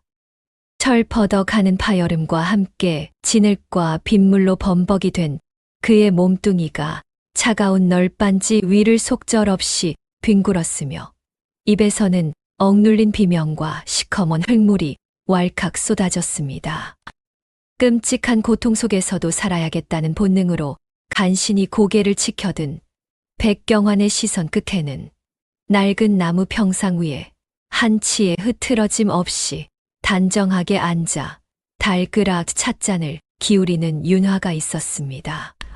객주 밖은 세상을 집어삼킬 듯 천둥 번개가 요란했지만 그녀는 마치 이 세상 사람이 아닌 듯 고요하고 서늘한 자태를 뽐내고 있었습니다. 아직 눈앞의 여인이 누구인지 파악하지 못한 백경환은 핏대를 세우며 도끼를 뿜어냈습니다. 콜록 내년이 감히 나를 납치해. 내가 누군지 아느냐. 나는 한양 바닥을 쥐고 흔드는 대행수이자 좌의정 대감의 수족이다. 당장 포박을 풀지 않으면 내년의 모든 것을 끝장낼 것이야. 그의 목소리는 갈라져 쇳소리가 났지만 그 이면에는 짙은 공포가 거미줄처럼 깔려 있었습니다. 윤화는 천천히 찻잔을 탁자 위에 내려놓으며 한겨울 서리빨보다 차가운 미소를 지었습니다. 좌의정 대감의 수족이라 참으로 가련하군. 곰곰이 생각해 보시오. 오늘 밤 칠흑 같은 어둠 속에서 당신의 목숨을 노리던 그 무리들이 과연 누구의 명을 받았을 것 같소. 그 순간 으르렁거리던 백경환의 입이 덜컥 멈추었고 부릅뜬 두 눈동자가 지진이라도 난 듯 미친 듯이 흔들렸습니다. 찰나의 순간 자신을 덮쳤던 자들의 정제된 몸놀림과 옷소매에 희미하게 반짝이던 익숙한 호랑이 문양. 그것은 틀림없이 그가 그토록 믿던 좌의정의 사병들이 쓰는 표식이었습니다. 아, 아닐 것이야. 대감마님께서 나를 버리실 리가. 파랗게 질린 그의 얼굴에 깊은 절망이 번졌고 막대한 자금을 잃고 쓸모가 없어진 자신을 꼬리가 밟히기 전 잘라내려 한 좌의정의 비정함이 숨통을 옥죄어 왔습니다. 무너지는 그를 차갑게 내려다보던 윤화는 평상 옆에 두툼한 서류 뭉치를 백경환의 눈앞으로 무심하게 내던졌습니다. 차르륵 소리와 함께 흩어진 종이들은 그가 그토록 감추고 싶어 했던 막대한 사체 차용증과 썩어버린 한지, 녹아버린 소금에 대한 채무 증서들이었습니다. 당신의 돈줄은 이미 사방으로 낱낱이 끊어졌소. 믿었던 뒷배는 당신의 목에 칼을 들이밀며 버렸고, 한양 유기전은 당신과의 모든 거래를 영구히 파기했소. 이제 조선팔도 어디에도 대행수 백경환이라는 이름으로 거래할 곳은 단 한 군데도 없단 말이오. 그 서늘한 선고에 백경환은 뱃속 깊은 곳에서부터 썩은 울음 같은 오열을 터뜨렸습니다. 하루아침에 빚더미에 앉아 목숨을 구걸하는 처지가 된 그는 묶인 두 팔을 버둥거리며 진을투성이 이마를 바닥에 찧었습니다. 쿵쿵 이마가 부어오르는 것도 모른 채 그는 처절하게 울부짖었습니다. 살려주시오. 내가 잘못했소. 한양 남문 밖에 숨겨둔 땅 문서가 있소. 3,000평이 넘는 옥토를 다 내어놓을 테니 제발 살려만 주시오. 그 처참한 꼴을 가만히 내려다보던 윤화는 천천히 자리에서 일어나 백경환의 눈앞으로 다가갔습니다. 사락사락 치맛자락 끌리는 소리만이 천둥소리 사이로 기묘하게 울려 퍼지는 가운데 그녀는 충혈된 눈에 백경환을 향해 몸을 숙이고는 품속으로 손을 깊숙이 넣었습니다. 이윽고 윤화가 흔들림 없는 단단한 손길로 꺼내어 눈앞에 들이민 그 낡은 물건을 두 눈에 담는 순간 살려달라 발악하던 백경환의 목소리가 거짓말처럼 뚝 끊겼습니다. 그의 동공은 찢어질 듯 팽창했고 단 한 줌의 숨결조차 흘러나오지 못한 채 완벽하고도 끔찍한 정적이 그의 온몸을 잔인하게 옥죄고 있었습니다. 백경환의 튀어나올 듯 팽창한 두 눈동자에 선명하게 맺힌 것은 다름 아닌 며칠 전 개성 장터 바닥에서 그의 화려한 비단 가죽신에 무참히 짓밟히고 으깨어졌던 부러진 향나무 얼레빗의 나머지 반쪽이었습니다. 덜덜덜 그의 턱관절이 제멋대로 부딪히며 소름 끼치는 마찰음을 뿜어냈고 진흙 바닥을 짚은 두 손은 부들부들 요동치며 두꺼운 널빤지를 박박 긁어댔습니다. 이것은 설마 그럴 리가 없습니다. 그의 바싹 타들어간 목구멍에서 쇳소리 같은 파열음이 새어나왔으며 며칠 전 장터에서 흙먼지를 뒤집어 쓴 채 애원하던 노파와 그 곁에서 눈물을 삼키던 초라한 며느리의 참혹한 얼굴이 시퍼런 벼락처럼 스치고 지나갔습니다. 윤화는 바닥에 납작 엎드린 그의 정수리에 얼음장처럼 차가운 시선을 내리꽂으며 서늘한 목소리로 입을 열었습니다. 내 놈이 그날 장터에서 함부로 짓밟고 비웃었던 것은 단순한 낡은 나무 빚이 아니라 평생을 고생하신 내 어머니의 피 맺힌 진심이었고 또한 조선 팔도를 호령하는 내 할아버님 영의정 대감 가문의 절대적인 신표였다. 그녀의 목소리는 시퍼런 서리빨이 선 비수가 되어 백경환의 심장을 한 치의 오차도 없이 꿰뚫었으며 그 끔찍한 선고를 듣는 순간 그의 얼굴에서는 마지막 남은 핏기마저 하얗게 가시어 방금 무덤에서 파낸 시신과도 같은 흉측한 몰골로 변해버렸습니다. 살려주십시오, 애기씨. 제가 두 눈이 멀어 감히 잠자는 용의 영린을 건드렸습니다. 백경환은 눈물과 콧물을 범벅으로 흘리며 윤화의 비단 치맛자락을 부여잡으려 필사적으로 두 팔을 뻗었으나 극한의 공포가 온몸의 신경을 마비시켰고 결국 커가는 기괴한 숨소리와 함께 전신을 바들바들 떨며 눈이 뒤집히는 채로 바닥으로 속절없이 고꾸라지고 말았습니다. 영의정에 숨겨진 친손녀라는 사실을 깨달은 순간 오만방자했던 영혼이 무너져 내렸으며 사지를 부들부들 떨며 의식을 잃어가는 꼴은 그가 저질러온 악행에 대한 철저한 인과응보의 서막이었습니다. 윤화는 정신을 잃은 백경환을 차갑게 굽어보며 호위 무사들에게 턱짓으로 그를 끌어내라 지시했고 객주하는 다시금 폭풍전야의 무거운 고요함 속으로 가라앉았습니다. 한편 같은 시각 한양 도성 한복판에 자리 잡은 좌의정의 호화로운 사저에서는 뜨거운 화로가 뒤집히고 명나라에서 들여온 귀한 백자 닭이가 산산조각 나는 요란한 파여름이 어두운 밤하늘의 정막을 무참히 찢어놓고 있었습니다. 뭐라, 백경환 그 거러지 같은 놈이 아직도 숨을 붙이고 살아있단 말이냐. 쨍그랑하는 날카로운 소리와 함께 분기탱천한 좌의정이 집어던진 옥벼루가 대들보에 부딪혀 박살났고 바닥에 엎드린 검은 옷의 수아들은 파편에 맞으면서도 신음조차 내지 못한 채 웅크리고 있었습니다. 좌의정은 벌겋게 달아오른 두 눈을 부릅뜨고 거친 숨을 몰아쉬며 당장 개성 포도청의 포도대장에게 자신의 수결이 찍힌 비밀 서신을 띄우라 소리쳤으며 그 안에는 백경환과 정체불명의 상단 세력을 모조리 엮어 영모죄를 뒤집어 씌운 뒤 제거하라는 극악무도한 음모가 담겨 있었습니다. 그놈이 관아의 입을 열기라도 하는 날에는 내 사저 지하에 숨겨둔 수만 양의 비자금 장부와 결탁한 대신들이 무더기로 파직당할 판이다. 당장 쥐새끼 한 마리 빠져나가지 못하게 모조리 쓸어버려라. 좌의정의 명령이 떨어지기가 무섭게 수십 필에 날랜 전마가 매서운 말발굽 소리를 내며 개성을 향해 미친 듯이 질주하기 시작했고 이는 곧 평화로운 객주를 향해 거대한 위기가 몰아칠 것임을 예고하는 섬뜩한 전주곡이었습니다. 다시 개성의 객주로 돌아와 밖에서는 며칠 내내 쏟아지던 비가 잦아들고 짙은 안개가 깔리기 시작했으나 멀리서부터 축축한 지축을 무겁게 흔드는 육중한 발걸음 소리와 무기들이 부딪히는 쇳소리가 스멀스멀 밀려오기 시작했습니다.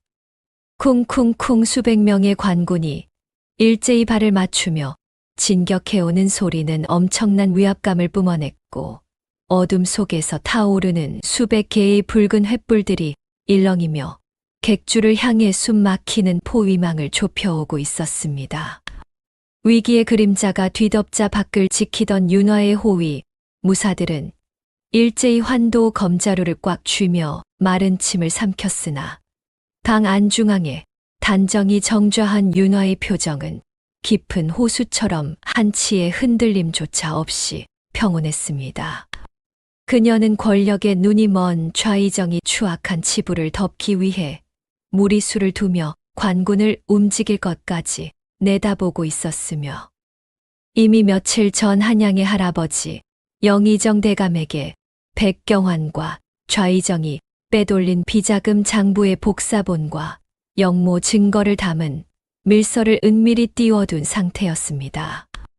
윤화는 흔들리는 창호지 문 너머로 다가오는 횃불 무리를 응시하며 여유롭게 작설차의 향을 음미했고 그녀의 붉은 입가에는 사냥꾼의 서늘한 미소가 번지고 있었습니다. 드디어 올 것이 왔구나. 스스로 제 무덤을 파고 불나방처럼 달려오니 내 친히 그들의 더러운 뒷덜미를 잡아주마. 그녀의 혼잣말이 흩어지기도 전에 콰당탕하는 벼락 같은 굉음과 함께 객주의 두꺼운 참나무 대문이 부서지며 튕겨나갔고 수십 명의 무장한 관군이 창칼을 앞세우고 성난 노도와 같이 밀려 들어왔습니다. 챙채챙 날카로운 쇠붙이들이 부딪히는 파여름이 고막을 찢을 듯 울려 퍼지는 가운데 덩치 큰 포도대장이 군화 발로 흙바닥을 지식이며 윤화가 앉아있는 방 앞까지 성큼성큼 다가왔습니다. 영모를 꾀한 대역 주인들은 당장 방 밖으로 기어 나와 무릎을 꿇고 오라를 받으라 포도대장의 우렁찬 호통 소리가 스산한 밤하늘을 가르며 살벌하게 울려 퍼졌고 그는 충혈된 두 눈을 부라리며 굳게 닫힌 방문을 거칠게 걷어차 부수고는 윤화를 향해 거칠게 다가섰습니다. 방문이 박살나며 매캐한 횃불 연기가 훅 밀려 들어왔으나 윤화는 치맛자락 한 번 움찔하지 않은 채 꼿꼿한 눈빛으로 포도대장을 정면으로 마주 보았고 일촉즉발의 긴장감이 객주 전체를 무겁게 짓누르고 있었습니다. 그 순간 포도대장이 윤화를 향해 한 걸음 더 내디디려는 찰나였습니다. 피용하는 날카로운 파차름이 칠흑 같은 허공을 가르더니 포도대장의 집신 앞코에서 불과 반뼘도 떨어지지 않은 마룻바닥에 탁하고 검은 화살 한 발이 깊숙이 꽂혔습니다. 짐승의 뼈로 만든 화살 깃이 부르르 떨리며 섬뜩한 소리를 내자 기겁한 포도대장은 뒷걸음질을 치다 들고 있던 환도를 챙그랑 바닥에 떨어뜨리고 말았습니다. 무슨 일이냐? 방패를 올려라. 어디서 감히 관군에게 화살을 쏘는 것이냐? 포도대장이 부들부들 떨며 고래고래 소리를 지르자 횃불 든 관군들이 우왕좌왕하며 방패를 들어 올렸습니다. 그때 담장 너머로 횃불 수십 개가 일제히 타오르며 어둠을 붉게 물들였고 쿵쿵쿵 무겁고 일사불란한 군화 발소리가 빗소리를 뚫고 마당으로 쏟아져 들어왔습니다. 앞서 박살났던 참나무 대문 너머로 붉은 천릭을 위풍당당하게 차려입은 한양 의금부 도사가 모습을 드러냈습니다. 어명이요. 의금부 도사의 쩌렁쩌렁한 목소리가 벼락처럼 객주 마당에 내리꽂히자 무거운 정적이 흘렀습니다. 도사의 두 손에는 두꺼운 기름종이로 싼 임금의 교지가 높이 들려 있었으며 그의 뒤로는 중무장한 의금부 군사들이 서슬퍼런 창검을 번뜩이고 있었습니다. 사실 이 모든 상황은 윤화가 치밀하게 준비해온 거대한 함정이었습니다. 그녀는 오래전 자신의 정체를 숨긴 채 영의정인 할아버지에게 은밀히 서신을 보냈고 그 안에는 좌의정이 거상 백경환을 수족으로 삼아 막대한 비자금을 조성하고 있다는 충격적인 내용이 담겨 있었습니다. 백경환이 매점매석으로 백성들의 눈물을 쥐어짜 얻은 이문이 좌의정의 사병을 기르는 데 쓰이고 있다는 명백한 증거가 낱낱이 고발되었던 것입니다. 의금부 도사가 빗물에 젖은 교지를 펼쳐 들고 다시 한번 우렁찬 목소리로 외쳤습니다. 좌의정의 수족 노릇을 하며 백성들의 고혈을 빤 대역죄인 백경환과 그를 비호한 타락한 지방관들을 즉각 압송하여 의금부로 끌고 가라 어명이다. 서슬퍼런 호통이 떨어지기가 무섭게 윤화를 위협하던 포도대장은 사색이 되어 털썩 무릎을 꿇었습니다. 아이고 도사 나리 소인은 그저 위에서 시키는 대로 했을 뿐입니다요. 목숨만 살려주십시오. 포도대장의 비굴한 애원 소리가 울려 퍼졌고 관군들은 자신들에게 불똥이 튈까 두려워 일제히 마당 한 구석에 있던 백경환에게 득달같이 달려들었습니다. 이게 무슨 짓들이냐? 당장 그 더러운 손을 치우지 못할까? 내가 누군지 아느냐? 나는 개성상단을 이끄는 백경환이다. 관군이 거칠게 밀치자 백경환이 철푸덕 소리를 내며 진흙탕 바닥에 나뒹굴었습니다. 억센 군사들의 손길이 순식간에 그의 몸을 짓누르며 거친 오랏줄로 팔다리를 꽁꽁 묶어버렸습니다. 발버둥 치는 백경환은 벌겋게 달아오른 눈을 부라리며 소리쳤습니다. 나는 억울하다. 저 독사 같은 여인이 나를 모함하려고 꾸며낸 짓이다. 나는 아무 죄도 없단 말이다. 그의 울부짖음이 밤하늘을 향해 처절하게 메아리쳤으나 의금부 군사들은 코웃음을 치며 그를 제압하여 더는 입을 열지 못하게 했습니다. 한때 개성의 상권을 쥐락펴락하며 하늘 높은 줄 모르고 오만함의 극치를 달렸던 거상 백경환의 상단은 이 밤을 기점으로 완전히 무너져 내렸습니다. 부서진 문지방 너머로 방 안에 서 있던 윤화는 처참하게 끌려가는 백경환의 뒷모습을 아무런 동요 없는 차가운 눈빛으로 내려다보았습니다. 거센 밤바람이 낡은 저고리 자락을 흔들었으나 그녀의 꼿꼿한 자세는 단 한치의 흔들림도 없었습니다. 묶여 끌려가는 백경환의 비참한 신음소리가 빗소리에 섞여 서서히 어둠 속으로 멎어갔습니다. 마침내 마당을 가득 채웠던 횃불의 일렁임마저 완전히 자취를 감추고 객주에 다시금 차가운 정막만이 내려앉았을 때 윤화는 천천히 몸을 돌렸습니다. 그녀의 품속에는 그토록 지키고자 했던 어머니의 유품이 고스란히 안겨 있었고 그 온기를 느끼며 윤화는 미련 없이 방을 나서 빗방울이 떨어지는 어두운 밤길을 향해 묵묵히 발걸음을 옮기기 시작했습니다. 이튿날 아침 밤새 쏟아지던 장마가 거짓말처럼 거치고 개성관하의 넓은 마당 위로 눈이 부시도록 맑은 햇살이 쏟아져 내리고 있었습니다.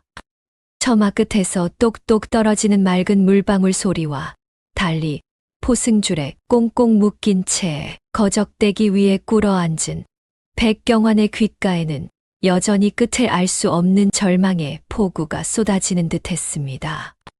덜덜덜 그의 어깨는 덫에 걸린 들짐승처럼 흉하게 떨렸으며 오만하게 걸치고 있던 화려한 비단옷은 진흙으로 얼룩져 그 형체조차 알아볼 수 없었지요.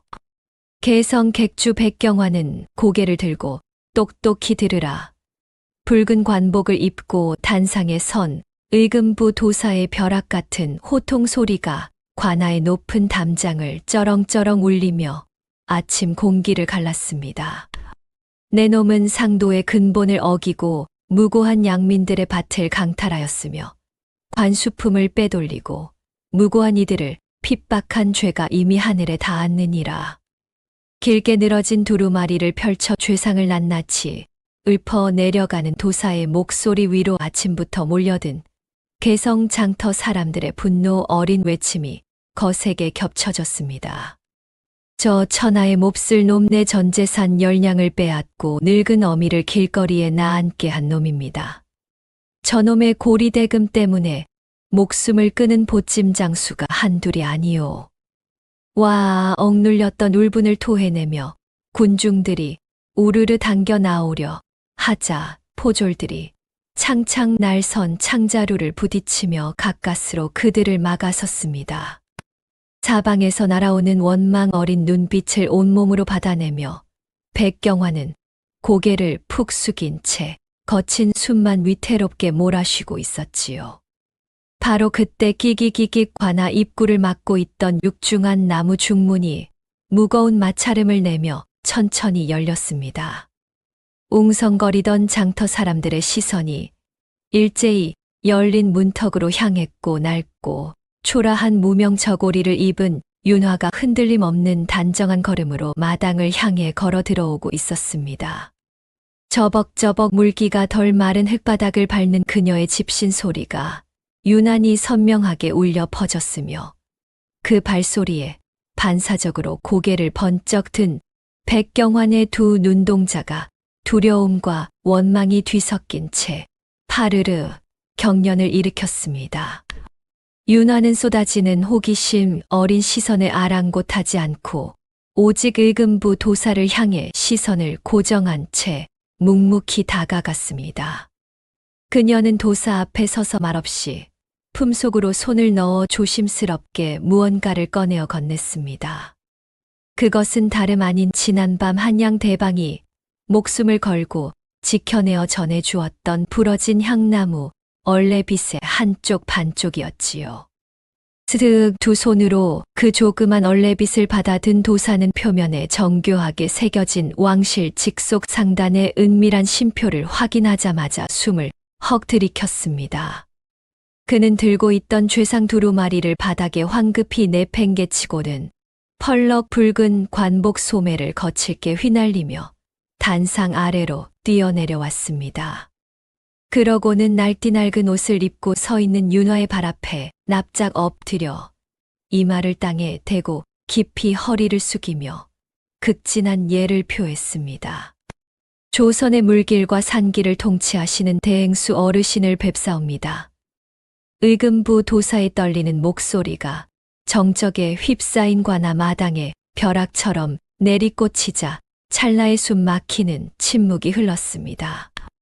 헉 숨을 들이켜고 입을 다물지 못하는 소리가 여기저기서 터져 나왔고 늘 시장 바닥을 맴돌던 가난한 촌부로만 알았던 윤화가 전국 상권을 쥐락펴락하는 진짜 주인이자 왕실의 비호를 받는 엄청난 신분의 소유자임을 깨달은 장터 사람들은 일제히 풀썩 무릎을 꿇고 차가운 흙바닥에 엎드렸습니다. 그 믿을 수 없는 광경을 목도한 백경화는 머릿속이 새하얗게 비워지며 영혼이 빠져나가는 듯한 충격에 휩싸였습니다. 자신이 온갖 권모술수를 동원해 짓밟으려 했던 하찮은 여인이 사실은 감히 건드려서도 안 되는 거대한 태산이었음을 뼈저리게 실감한 것입니다. 아, 기괴한 비명을 지른 백경화는 오랏줄에 묶인 몸을 벌레처럼 꿈틀거리며 윤화의 집신 앞까지 기어갔습니다. 그는 이마를 미친 듯이 바닥에 대며 연신절하면서 울부짖으며 자비를 구걸했습니다. 살려주십시오, 제발. 이 천한 목숨만은 살려주십시오, 대행수 어르신. 제 눈이 멀어 몰라배었사옵니다. 평생 똥을 치우는 종으로 살겠사옵니다. 눈물과 지늘기 한데 엉겨 처참한 몰골이 된 백경환을 굽어보는 윤화의 눈빛은 한겨울 살얼음판보다 더 서늘했습니다. 핏기 없는 그녀의 입술이 열리며 얼어붙은 듯 고요해진 관아 마당에 묵직한 음성이 내려앉았습니다. 너의 죄는 1000번을 죽어도 모자랄 만큼 추악하다. 허나 내 어머니께서는 살아생전 단 한 번도 남의 눈에서 피눈물을 뽑아내는 것을 원치 않으셨다 하여 내 어머니의 뜻을 받들어 내 놈의 목숨만은 거두지 않겠다. 그 말에 백경환이 파르르 떨리는 입술로 안도의 한숨을 내쉬려던 찰나 윤화의 서리빨 같은 단호한 호통이 그의 정수리를 향해 무자비하게 내리꽂혔습니다. 대신 내 놈에게는 죽음보다 더 지독한 삶을 내릴 것이다. 내가 어떤 벌을 받게 될지는 내일 이 관아 마당에서 온 백성들이 지켜보는 앞에서 직접 선고하겠으니 오늘 밤 이 차가운 바닥 위에서 내 죄를 곱씹으며 벌벌 떨고 있어라. 말을 마친 윤화는 자신의 가슴 깊은 곳 가장 따뜻한 품 속에 소중히 간직하고 있던 나머지 향나무 얼레빛 반쪽을 스르륵 꺼내어 들었습니다.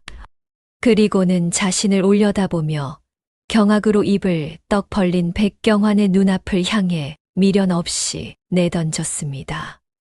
공기를 가른 낡고 다른 얼레빛 반쪽이 바닥으로 떨어지며 툭 하고 둔탁하지만 명징한 소리를 냈습니다.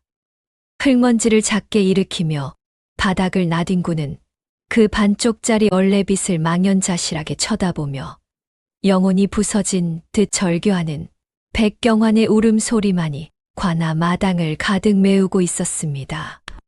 흙먼지가 채 가라앉기도 전에 백경환은 전신을 떨며 양손을 뻗어 그 부러진 빛 조각을 움켜쥐었습니다. 거칠고 투박한 나무의 촉감이 손바닥을 찌르자 헉 하는 숨소리가 목구멍을 타고 흘러나왔으며 천하를 호령하던 오만한 대행수의 두 눈에서는 탁한 눈물이 비 오듯 쏟아져 내렸습니다. 단상 위에 선 윤화는 흔들림 없는 단호한 목소리로 관아 마당을 쩌렁쩌렁 울리며 최종 판결의 쐐기를 박았습니다. 너의 창고에 쌓인 금은보화와 곡식들은 모조리 몰수하여 내 놈의 매점매석으로 눈물을 흘린 백성들에게 낱낱이 나누어 줄 것이며 너는 오늘부로 양반의 호적에서 영구히 삭제되어 평생토록 개성장터에서 가장 무거운 짐을 나르는 천민 지게꾼으로 살아가야 할 것이다. 단 한 번이라도 양반 흉내를 내거나 백성을 핍박하려 든다면 그 즉시 참수를 면치 못할 것이니라. 천하의 대행수로서 사시사철 화려한 비단옷을 걸치고 호의호식하던 백경환에게 천민 지게꾼으로의 전락은 사약보다 더 끔찍하고 치욕스러운 형벌이었습니다. 아, 가는 뼈가 깎이는 듯한 절망 어린 비명이 터져 나왔고 그는 흙바닥에 얼굴을 처박은 채 주먹으로 땅을 쾅쾅 내리치며 처절하게 몸부림쳤습니다. 그의 절규가 관아의 높은 담장을 넘어 퍼져나갔지만 동정하는 이는 아무도 없었으며 오히려 10년 묵은 체증이 내려가는 듯 통쾌한 환호성이 와 하고 봇물 터지듯 터져 나와 마당을 가득 채웠습니다. 그로부터 닷새의 시간이 흐른 뒤 개성장터는 물건을 사고 파는 사람들의 활기찬 외침과 수레바퀴가 끼익끼익 구르는 소리로 북적이고 있었습니다. 장터 한 구석에서는 한때 개성 최고의 권력자였던 백경환이 거칠고 까끌까끌한 누런 삼배옷을 걸친 채 어깨에는 낡고 거대한 나무 지게를 짊어지고 땀을 뻘뻘 흘리는 진풍경이 벌어지고 있었습니다. 그의 발에는 다 해진 집신이 신겨져 있었고 발바닥은 날카로운 돌부리에 긁혀 물집이 잡혀 있었으며 집신이 바닥에 끌릴 때마다 스윽스윽 하는 처량한 소리가 울려 퍼졌습니다. 헉헉 하는 거친 숨소리가 끊임없이 새어나왔지만 그는 잠시도 쉴 틈 없이 산처럼 쌓인 무거운 소금 가마니를 지게에 싣고 비틀거리며 위태로운 걸음을 옮겨야만 했습니다. 과거 그가 독점했던 소금과 쌀 때문에 고혈을 짜내야 했던 상인들과 백성들은 무거운 지게에 짓눌려 허리를 펴지 못하는 백경환을 향해 거침없이 손가락질을 해댔습니다. 저기 보시오. 피도 눈물도 없던 백행수 놈이 꼴 좋게 되었구려. 퇴천벌을 받아 마땅한 놈 평생 그 무거운 짐을 지고 살아보아라. 날카로운 조롱과 비웃음이 비수처럼 날아와 백경환의 가슴에 푹푹 꽂혔고 누군가가 던진 썩은 배추 잎사귀가 그의 어깨 위로 떨어졌습니다.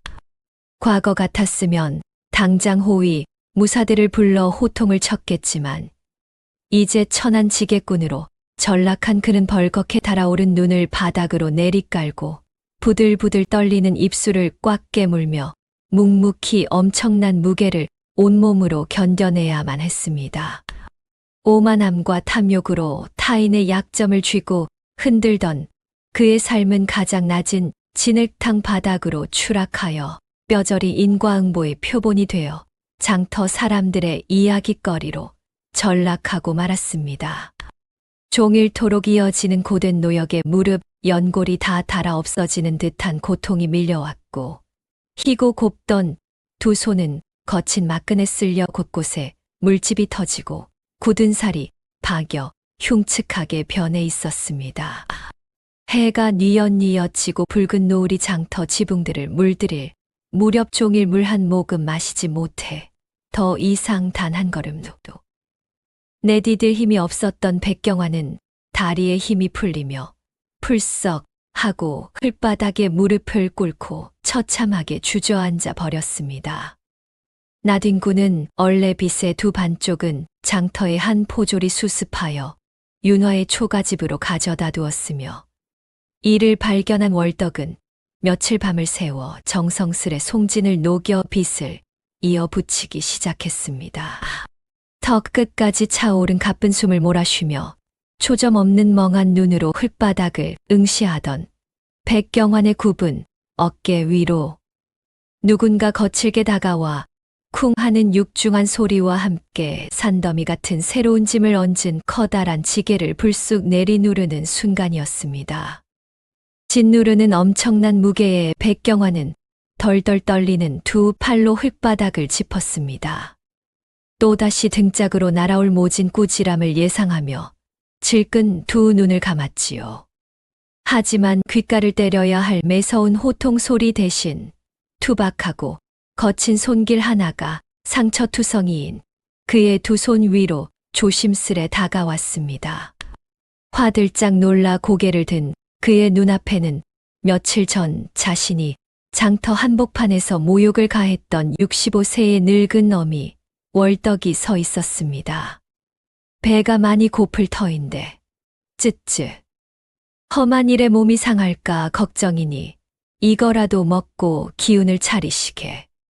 월덕의 굽은 손에 들려있던 것은 모락모락 하얀 김이 피어오르는 따뜻한 주먹밥 한 덩어리였습니다. 뼛속까지 악랄했던 백경환의 오만한 마음은 그 다정한 밥 한 덩이에 와르르 무너져 내리고 말았습니다. 그는 흙투성이가 된 두 손으로 주먹밥을 움켜쥔 채 미친 듯이 입안으로 밀어넣으며 지나온 추악한 삶을 뼈저리게 뉘우치는 참회의 눈물을 쏟아냈습니다. 꺼이꺼이 오열하는 그 처절한 광경을 멀리서 지켜보던 윤화는 굳게 다물었던 입가에 부드러운 미소를 띠며 조용히 발걸음을 돌렸습니다. 어느덧 깊은 밤이 찾아온 도랑골의 허름한 초가집 마당이었습니다. 하늘에는 장마가 거친 뒤 처음으로 별이 총총히 박혀 있었고 귀뚜라미 소리가 평화롭게 울려 퍼지고 있었습니다. 삐걱거리는 안방문을 열고 나온 월덕이 마당 평상에 걸터 앉아 있던 윤화에게 다가왔습니다. 장터에서 벌어진 엄청난 상권의 뒤바뀜이나 며느리의 진짜 신분을 꿈에도 모르는 월덕은 품속에서 주섬주섬 무언가를 꺼내어 내밀었습니다. 은은한 달빛 아래 모습을 드러낸 것은 며칠 전 백경환에게 짓밟혀 두 동강 났던 낡은 향나무 얼레빗이었습니다. 월덕이 며칠 밤을 새워가며 끈끈한 송진을 불에 녹여 정성스레 이어 붙인 탓에 한가운데 굵은 흉터가 남아 있었지만 세상 그 어떤 화려한 보석보다 눈부시게 빛나고 있었습니다. 아가, 부러진 빛이야 참으로 미안하구나. 하지만 가족이란 본디 이렇게 서로의 아픈 상처를 빗어주고 깨지고 찢긴 곳을 덧대어 이어붙이며 살아가는 거란다. 월덕이 거칠지만 따뜻한 손길로 윤화의 흑단 같은 머리칼에 흉터 난 얼레빗을 조심스레 꽂아 주었습니다. 거대한 상단을 지휘하며 차갑게 얼어붙어 있던 윤화의 이성은 일순간 봄눈 녹듯 허물어졌습니다. 그녀는 가슴 깊이 참아왔던 뜨거운 눈물을 주르륵 흘리며 세상에서 가장 넓고 따뜻한 시어머니의 품에 와락 안겨 어린아이처럼 엉엉 울음을 터뜨렸습니다. 어머니, 저는 어머니께 큰 잘못을 저지른 며느리입니다. 사실 저는 윤화가 울먹이며 자신의 정체를 밝히려 하자 월덕은 그녀의 등을 토닥토닥 두드리며 조용히 웃었습니다. 바보 같은 아가야. 내가 누구의 딸이든 누구의 손녀이든 내 알바 아니다. 내 눈에는 그냥 우리 집 며느리 윤화가 세상에서 가장 고운 아가일 뿐이야. 내가 뭘 잘못했다는 게냐. 이 늙은 어미 곁에 있어준 것만으로도 남은 평생이 배부르단다. 윤화는 더 이상 말을 잇지 못하고 시어머니의 품에 얼굴을 파묻은 채 오래오래 울었습니다. 월덕은 아무것도 묻지 않았습니다. 그저 굵은 핏줄이 도드라진 거친 손으로 며느리의 등을 쓸어내리며 자장가를 부르듯 나지막이 읊조렸습니다. 울거라 울거라 실컷 울거라. 다 울고 나면 또 내일 해가 뜰 테니.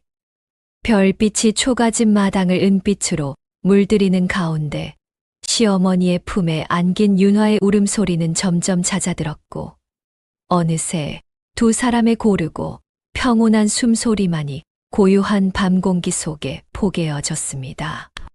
이튿날 아침동이 트자 개성 장터에는 다시 활기찬 하루가 시작되고 있었습니다. 쪽빛 하늘 아래 짐수레가 끼익끼익 지나가고 엿장수의 가위 소리가 딸랑딸랑 울리는 평범한 아침이었지요. 장터 모퉁이에서 월덕은 삭바느질 보따리를 들고 나왔고 윤화는 그런 어머니의 보따리를 얼른 받아들며 함께 걸었습니다. 어머니, 오늘은 제가 바느질을 도울게요. 허허, 내 바느질 솜씨가 어찌 그리 고운지 어느 양반대 교수가 부러워할 만하구나. 윤화가 빙그레 웃었습니다. 한양 대저택에서 최고의 스승에게 배운 수놓기 실력이었지만 그 비밀은 가슴 속에 곱게 접어두었지요. 그때 장터 건너편에서 무거운 지게를 진 백경환이 비틀거리며 지나갔습니다. 한때 이 장터의 모든 것을 주무르던 대행수의 얼굴에는 이제 오만함 대신 힘겨운 삶의 무게가 깊이 새겨져 있었습니다. 그런데 백경환이 월덕 앞을 지나칠 때 잠깐 걸음을 멈추고 고개를 깊이 숙이며 작은 목소리로 중얼거렸습니다. 어르신, 그날 주먹밥은 평생 잊지 못할 것입니다. 월덕은 허허 웃으며 손을 내저었습니다. 밥이 뭐 대수라고. 배고픈 사람이 밥을 먹는 건 당연한 거 아니겠소. 오늘도 힘내시게. 지게를 진 백경환이 고개를 푹 숙인 채 묵묵히 걸어가는 뒷모습을 바라보던 윤화는 시어머니의 손을 꼭 잡았습니다. 한양의 영의정 할아버지가 보냈다면 반드시 참수감이었을 백경환에게 밥 한 덩이를 건넨 것은 글도 권세도 모르는 이 늙은 어머니였습니다. 14살의 한양 대저택에서 조선 팔도의 상권을 논하던 천재 소녀 윤화가 평생을 걸어도 배우지 못했을 것을 이 무학의 시어머니는 태어날 때부터 알고 있었던 것입니다. 사람을 사람으로 대하는 것, 미워할 수도 있는 자에게 밥을 건네는 것, 그것이 진정한 힘이라는 것을. 윤화는 걸으면서 살며시 머리에 꽂힌 얼레빗을 만져보았습니다. 손끝에 느껴지는 울퉁불퉁한 송진 흉터가 오히려 따뜻했습니다. 한양의 으리으리한 대저택에서 황금빛을 꽂고 앉아있을 때보다 이 부러졌다 이어붙인 향나무 빛을 꽂고 흘바닥 장터를 걸을 때가 더 행복하다는 것을 윤화는 이제야 비로소 온몸으로 깨달았습니다.